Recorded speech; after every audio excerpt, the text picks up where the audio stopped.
So this year's Minecraft update is going to be 1.17 Caves and Cliffs. So today in this video, I'm going to be sharing with you 5 ways I have been preparing for this update and 5 ways you should also be preparing too.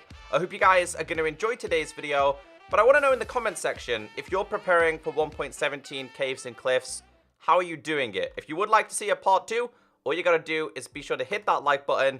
This is going to be one of the biggest, most game-changing updates for Minecraft for a very long time. Anyway, let's get into this and let's have some fun.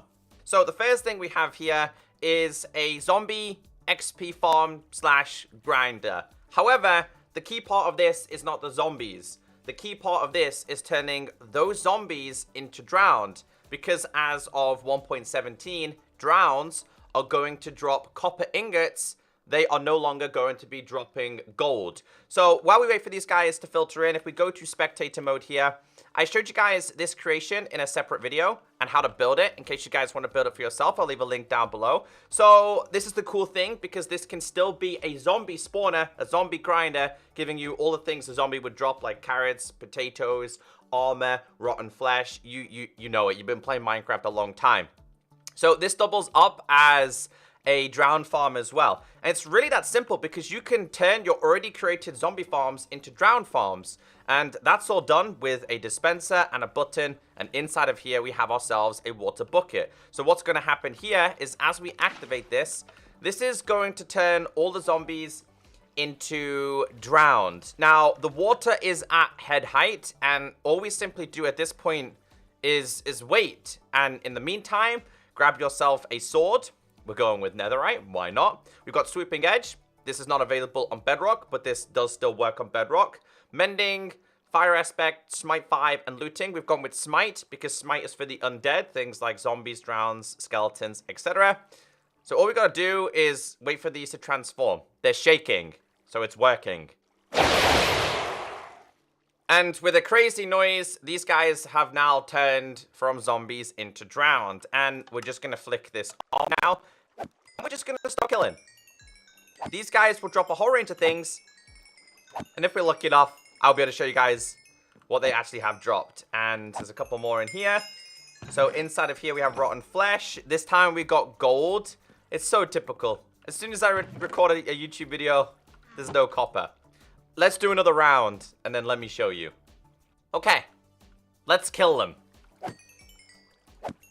So make sure you turn off the water, because turning off the water will give you exactly what you need. In this case, though, it looks like we've had a little bit of a spillage, but as you guys can see, you can get yourself copper. You're going to get yourself a lot of rotten flesh. So my recommendation, if you're getting a lot of rotten flesh, guys, is to kind of put a clerk here, because you can trade with them, and they really, really love rotten flesh. And my theory behind that is they can kind of remember their past experience as a mob. So, yeah, the copper ingot rate isn't amazing, but instead of doing tons and tons of mining, you can still get these. All you need is a zombie slash drowned farm. So, in terms of making this, let's quickly kill these. Let's kill these. The water is off. This is all done with, it's really, really simple to do, guys. Really, really simple. So you're simply going to need this, a dispenser. Let's kill you. And you're going to need a bucket of water. So if we break this, facing inwards, so it needs to be head height. So wait for your monsters to come down. They don't stop. And then put this in here. And then inside of here, you put this. And of course, like I showed you guys before, just break out a second. Put yourself this button on top of there.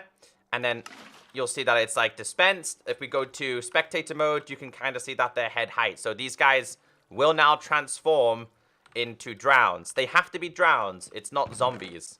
But yeah, it's become a lot better. Moving on to number 2. My recommendation is to build yourself a bee farm. I have 2 really, really simple compact designs here. We are using Chimney Swift design. Now, bee farms are really simple to do on both Minecraft Java and the Bedrock version. This is just a really, really simple design. Feel free to pause it if you want to use this in your own worlds. So these are 2 separate designs. One is linked with shears, unbreaking and mending, and that is going to produce honeycomb, which is a little bit more useful. The second one we have here is linked with glass bottles and that is going to produce honey bottles. So it's typically the honeycomb that you want, and I would probably recommend building maybe 3 or 4 of each one, honestly. The more you have, the better it's going to be. So the first thing that I showed you is kind of linked to this as well. The first thing I showed you guys is getting copper. Although you can mine it, we're Minecraft players and we're lazy, right? So once you've spent a bunch of time turning your zombies into drowns to kill them to get copper, this is where your next stage becomes quite useful and something you should be preparing to. So going over copper, the first thing we have here, like I said, we have the copper ore. It's incredibly common and easy to find, even easier to find than coal and iron. But again, we're Minecraft players. We like to be lazy and we like to make things automatic. So we have a couple of different blocks here. We have a block of copper, the cut copper, we have the cut copper stairs, and last but not least, we have the exposed cut copper slab, which I think this might have changed color due to weather. So there's going to be different stages of copper. Now you can pause this stage. So inside of here, we've got the exact same blocks I'm holding here. So if we just get rid of these real quick and we grab these blocks, we can pause the stage of coloring. There's 4 different stages, I think it is. So you'll see here, we have this one, which is the block of copper. We're going to have the exact same block, but it's going to be named something different. So you can see here, it will now turn into waxed block of copper instead of block of copper. So what this is going to do is this is the exact same as this, but it's just going to stop the coloring. So after a long period of time, the block of copper, or copper in general, will become discolored by rain, by weather, by sun. Yeah, kind of like real life. And I really like that. So that's why you're going to need this. And it's going to be the exact same for the other materials. So that goes inside of there. That goes inside of there. 64 more of them. Again, slightly different from this one. You kind of get the idea behind this. So if we just quickly get rid of all of these and we type in copper inside of here, you'll see there's different stages of copper, block of copper, exposed copper, weathered, and then the oxidized. So this is going to stop the oxidization, I think it is the word to say, from doing this. And the cool thing about this, so guys, is if you like the block of copper, you can pause it, all right? You can pause this block like this one, but maybe you liked the next stage of it. So let's say you liked the weathered one, and then you grab yourself some honeycomb. Let's be smart. Let's use honeycomb from our farm. You go inside of here, you grab this, and then you pause the coloring of this one. So bee farms, in my opinion, are going to be a must-have in the next Minecraft update. So you can see here, this is slightly different from this. We've gone from weathered to waxed weathered. This block will now never change color. So yeah, really good for different builds, and if you're a builder, this is something that you should be doing. Number 3 in today's video, we're totally at a completely new farm. This isn't me just using a spawn egg on the zombie one to show you this. So skeletons. Skeleton farms, really common. It's not typically skeleton farms, but it's bone and bone meals. That's something you're gonna want to get. I'm gonna show you guys a couple of methods to do this. Again, of course, skeleton farms, there's something I would highly recommend having because bones are gonna become a lot more useful again in the next update. Now, while this filters out, there's other methods to do this. Like my other method as well to do this is simply by setting yourself up the composter and just chucking in a bunch of seeds. In most Minecraft worlds, you're probably gonna have a lot of duplicated items like this. Instead of them just sitting there and doing nothing, why not turn them into bone meal and get yourself as much bone meal as possible? Again, more bones here as well, so you can kind of understand why bones are going to become a little bit more useful, and that is because it's going to be linked to lichen, what I like to call lichen, and my chat bullied me for that. So yeah, that's something you're gonna want to collect, and let me show you why. But this is something I would also recommend, guys, using your unwanted seeds or food resources and just, yeah, replenishing them into bone meal. We have a visitor. He nodded at me. He's waiting for me to go into game mode survival. Hello, friend. So, why do we need bone meal? Why do we need bones? So, as you guys can see in the new cave generation, it's incredibly dark. And this is a prime example, and I totally did not spawn him as to why you're going to want to do the next thing and why you want bones. So this right here is lichen, whatever you want to call it. However, when bone mealed, it spreads, right? So I don't know if you guys are like me, but I really hate torches. I hate having to use torches all the time. I hate having to carry torches all the time. If I could remove them from needing all the time, I would. And this is going to be something you're going to want to do. You can see how much brighter that is. So what I'm going to do is we have a couple of lichen pieces on the side. Let's just stick another one here and here. And this stuff naturally grows, by the way. So you're going to find it in tons of caves. It's still quite dark around here. But again, with bone meal, let's change that. And not to mention, this stuff can be placed underwater as well. So if you don't want it to just be dangling from your wall constantly, you don't need to. You can just do it in your water as well. But it just looks so much better compared to having constant torches. I feel like people are still going to use torches for tons of different reasons. But like, why not try something new? And already this thing is starting to brighten up. But I want to make sure it's bright. So it's not perfect, but it's definitely a lot better.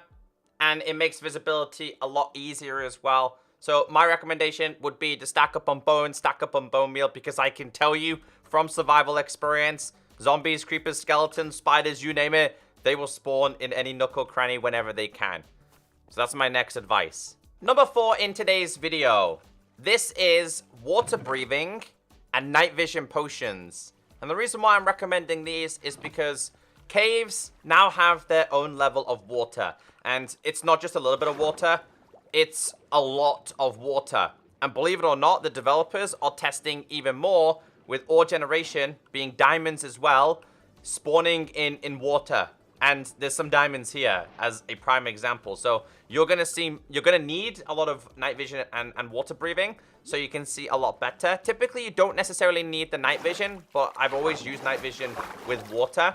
And in case you guys don't have the time or patience for this, maybe you spend a little bit of time farming conduits. Now, conduits produce conduit power, which basically lets you... Let me show you guys. If we grab ourselves a pickaxe, we'll go with the iron one, and we'll go to game mode survival. Basically, guys, it's going to give you the same effect that night vision gives you, same effect that water breathing gives you, plus you're also able to mine as well without any problem at all. So conduits, these are typically found by treasure maps. So if you've got a couple of treasure maps lurking around that you've never really used, use them. You can go quite far, but if you're going to be taking a lot of things in one area, I would highly recommend setting up maybe 2 or 3 of them. If we just go in this direction, you'll see that we should be able to explore this whole entire cave and still have the conduit power without it running out. So if we just keep going, we still have the conduit power. We just keep going. We still have the conduit power. So I would be able to take all of these. I'm not sure how many blocks you're able to go with this, but we still have the conduit power. So we'd be able to take all of these ores. And again, like I said, in the deeper dark depths, diamonds are going to generate underwater. So if you're not stocking up on your water breathing and night vision, stock up on conduits. In case you guys don't know how to make this, let me show you guys like the really, really simple design that I like to use for this. So number 1, block. Any block. Typically you need prismarine, so we'll do prismarine. Prismarine, place, going 2 away, and then do like like you're spawning the wither. Do this a couple of times, being 3 times, 4 times, sorry. Another one here. Another one here. And then we break the middle one. 1 there, 1 there, 1 there, 1 there. We don't need this many, but I just like to make it look a little bit better.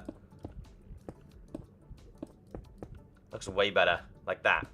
And then I usually put glass or something there. And that's how you make a conduit work properly. So yeah, that's my next tip, advice in preparation for 1.17. My last bit of advice and the final thing in today's video is try not exploring new chunks. I'm pretty sure you're going to have tons of chunks in your world that you've kind of explored but not fully explored, where you could find treasure maps, you could find treasure and stuff like that. Try not exploring chunks, because the way Minecraft works is whenever you go to that chunk, it's locked to that update. So for example, everything I have here is going to be locked to this specific update. And the more I travel, I'm going to have to keep going further and further and further to get the new things. So if you're in survival, do your best on not exploring. Like for example, I know down here on this world, I've not really explored down the bottom of this world.